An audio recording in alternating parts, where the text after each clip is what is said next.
Hi, it's Maria here. I'm just giving you a little preview of this painting that I'm doing today of pink rosebuds and just getting into the canvas now, starting it off and putting down the underpainting. So thanks for joining me today on my channel, and I hope you enjoy this. Just very, very quickly, I'm just speeding this up really fast, just showing you how I do, and just roughly how I do the underpainting, putting down colour, using a palette knife to scratch back into it, and really randomly just creating marks and shapes and twig-like shapes. And it jumps forward a little bit here, where I worked a little bit on the canvas off camera.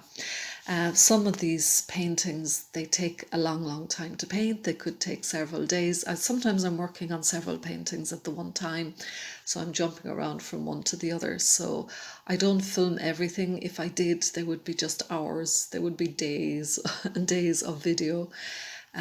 So I just paint kind of where I think it's, or I video it where I think it's relevant. And sometimes if I'm going down a dead end or trying to clean a painting up, I won't video that part.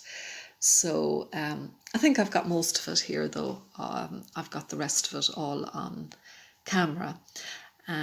So yeah, just beginning there to add in the shapes of flowers into just, when I start the painting, you can see it's just mark making.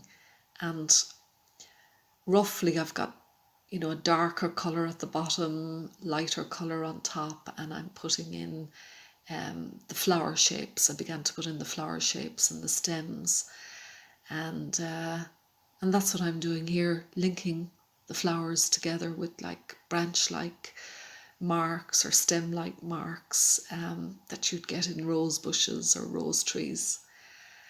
And I began to see some tree shapes coming through in the background, and I'm just adding to those, giving more detail to those at the moment. And really loving those colours of the orange and the sort of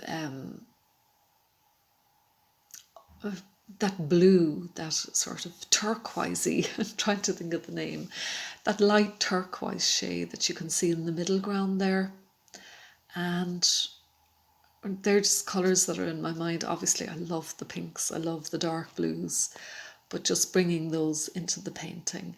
I'm not using photographs, I'm not using anything, I'm working from my head, but I've just been looking at photographs, so many photographs of flowers. I've got books of wildflowers, and I look at them all the time. I'm going back and forth. What kind of flowers? What am I feeling? What does this painting need? What kind of flowers would be growing under these trees or in this garden? And I just and I start looking. Or sometimes maybe I've been using a certain flower for a long time in many paintings, and I want to change, and I want to explore a new type of flower or a new piece of foliage and add that in to a different painting. So it's just learning, looking and studying them and learning about them, counting how many leaves they have. Just looking, how does the light fall on the leaves? How do the leaves sit beside each other? The petals and the leaves. And I think if you can understand how one flower works and how it looks in different lighting, then you don't need photographs. You don't need to work from something. You can work it out in your head how they're going to look from different angles. So that's kind of the way I'm approaching it.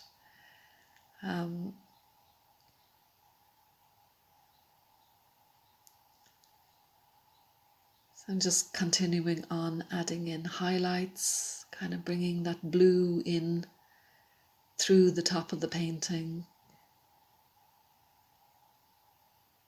I think at this stage I hadn't even confirmed in my mind what type of flowers I was going to be using.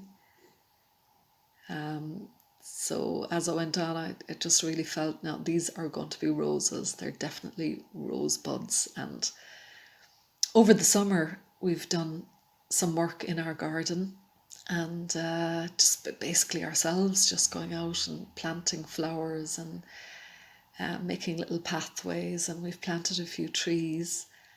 And I remember in my childhood that my mother loved roses and planted a lot of roses, and she had beautiful ones growing in the garden, and she used to prune them and look after them.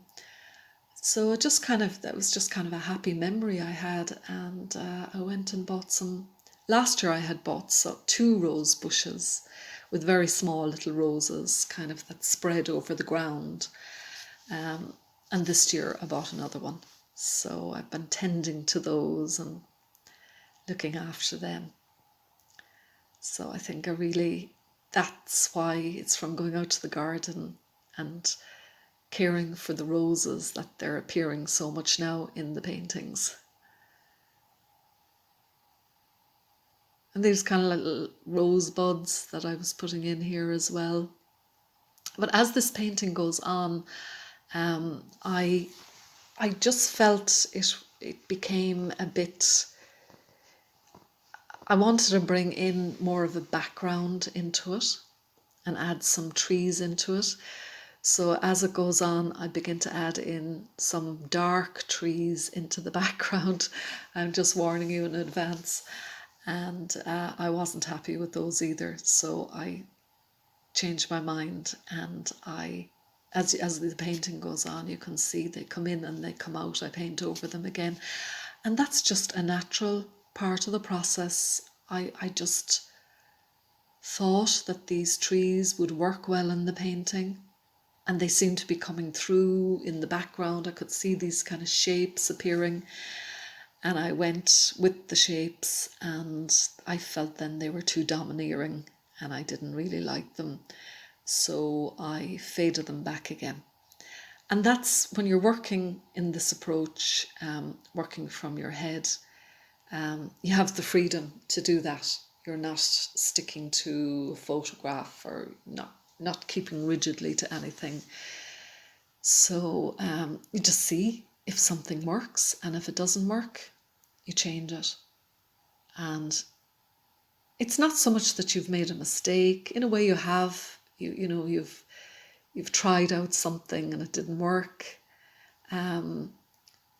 But it's learning. It's part of the learning process, that you try something, doesn't work, and then you just paint over it again or layer over it again. And you can keep elements of it and layer over other. So here it is. This is where I start darkening these shapes. And they actually were quite nice shapes of trees. But I didn't like them in the end. I felt they took over and they were too dark. So took them out and ended up then with other kind of tree shapes in the background. So as you go on, you'll see the going backwards and forwards. And as I said, this painting took me hours to paint, days actually. Really not spending all day on it, but maybe putting in an hour or so a day, and coming back to it the next day and working on it over several days. And also I find when I come to the end of a painting, it slows down hugely when I'm almost finished. And there's no point in me running a video for hours and hours of me really just looking at it and making tiny tweaks that you'd barely notice.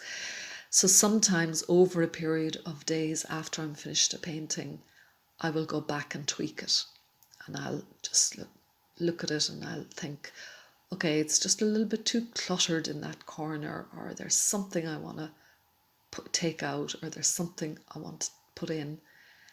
And so often the finishing touches are not on camera. But if anybody wants to see that process of me putting the finishing touches onto a painting, I'd be delighted to do a video on that, just on basically finishing up and putting on the finishing touches.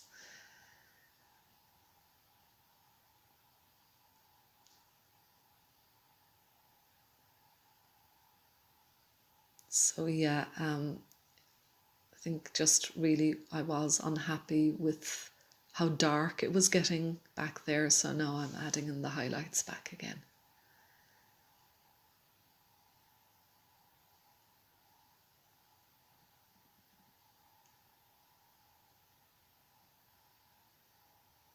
So I'm going to let the video run on, and I hope you can understand what I was doing, and I hope you enjoy the rest of the painting. And if you have any questions, please let me know, and I'd be very happy to answer them or to make another video just explaining further what I'm doing.